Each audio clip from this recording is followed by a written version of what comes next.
One man, one mission to rid the world of chronic anxiety once and for all. The anxiety guy, Dennis Simsek, shares his personal transformation from living a life filled with overwhelming worry to becoming a full-fledged positivity machine, a leading authority in generalized anxiety. Dennis gets to the truth of your mental health challenges and sets you on a path to transforming each and every area of your life. Here he is, the one and only, the anxiety guy. Warriors, welcome to episode 184 of the Anxiety Guy podcast. I'm your host today, Dennis Simsek, and today we are discussing the most toxic emotion that people carry with them that is causing their anxiety, and they don't even know it. I'm going to get into it, but first understand that this podcast episode is brought to you by the #1 CBT-based program for anxiety today at anxietyexit.com. Go check it out, learn more, start your recovery. YouTubers, I love you so very much. Remember, these podcast episodes are coming out every Friday morning on YouTube. Head on over, see my face. So, let's get into this. You know what I'm talking about today? I'm talking about shame. Shame. Everybody has it, and no one wants to talk about it because it's too shameful to talk about. You were shamed by mom. You were shamed by dad. You were shamed by the bullies. You were shamed by the teachers. You were shamed. And yet, because you were so shamed, you continue to shame yourself because you currently have anxiety. Let's understand something. Shame is a sense of failure for not living up to expectations. Not living up to expectations. Whose expectations did you not live up to? Whose expectations are you not living up to today? Your own. I want you to understand that shame prevents progress because progress seems undeserved. Too many people today are going through their days and they're getting compliments by others. They're feeling the good vibes and good energy from other people. Good things are happening in their lives. I can't explain to you how many clients I have that continue to say that on the outside, their life is beautiful, but on the inside, they're empty and they're shameful. And so you go about your life feeling like you don't deserve the good stuff. You don't deserve the good stuff. And the 7% of you, the conscious mind, desires newness, desires new beliefs, desires new ways of thinking, desires new actions. But the 93% subconscious mind says, no, we must maintain the calling related to the unconscious programs based around what your authority figures fed you at a young age.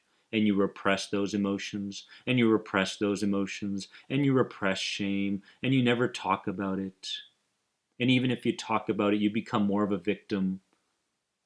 There's a way out. But understand this. Shame unconsciously directs life towards self-punishment. You feel like you've got to constantly be punished. Does this sound like you? Am I repeating myself? And if I am, I hope I am, because I want the message to get out there. It's not that you deserve punishment. It's that you're too afraid of what the other side will look like and feel like. If I do fully change, what's going to happen? Am I going to lose my career? Because they've gotten used to this personality. Am I going to lose the love? Am I going to lose the connection to other people? Am I going to be less significant in this world? There is an unconscious fear of changing, which is preventing you from progressing further forward, warrior. Don't you understand that? But you don't deserve self-punishment. Life isn't meant to be that way. Can you imagine God coming in and saying, you're going to go through your whole life punishing yourself? For what? For what?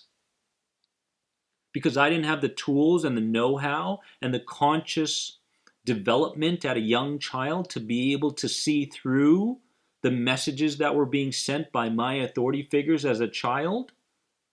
That's why. Shame creates a persona of being broken rather than just being bent. You're not broken. You're just going through your life believing illusions, believing information that was given to you by other people. Different brains have contributed to your core beliefs. The voices in your head are not your voices. The shame that you feel for having anxiety. What's wrong with having a little bit of anxiety? What's wrong with that? Nothing. What's wrong with feeling sad? What's wrong with feeling depressed? But we live in a world where people believe that they have to be happy, happy, happy, happy, happy all the time. And the moment a negative or a bad feeling shows up, they punish themselves for it. And they go about their lives holding this mask in front of them and with this massive smile. Everything is fine. Little do you realize that you're repressing your emotions even more. So here's what you have to do. Number 1, create a replacement meaning over the events that caused you shame. Which events caused you to carry this shame that you carry around with you today? Replace those meanings, because those meanings are not serving you anymore.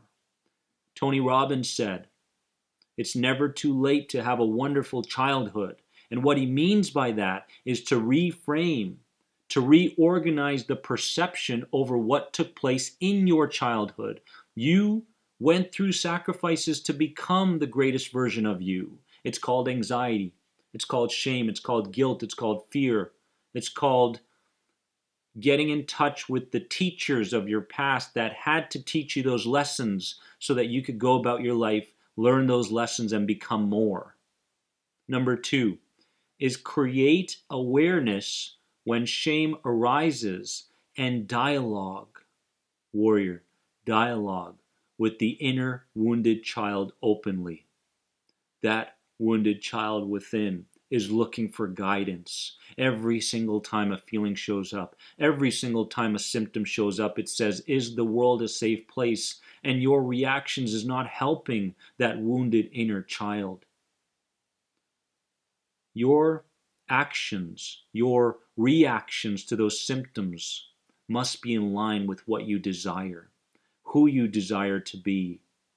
So I ask you this, how are you responding to the wounded inner child that still feels that shame, guilt, and fear?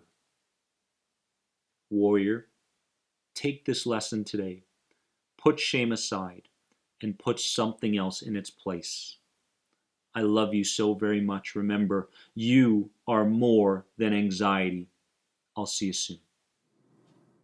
Thanks for being an important part of the Anxiety Guy podcast community. If you enjoyed this podcast, please leave a positive rate and review. If you're searching for further support on your road to recovery from anxiety, head over to anxietyexit.com and take part in the powerful End the Anxiety program based around the CBT model. If you're searching for a more one-on-one approach, you can sign up now for personal coaching sessions with Dennis via Skype. Remember, you are more than anxiety. See you in the next episode.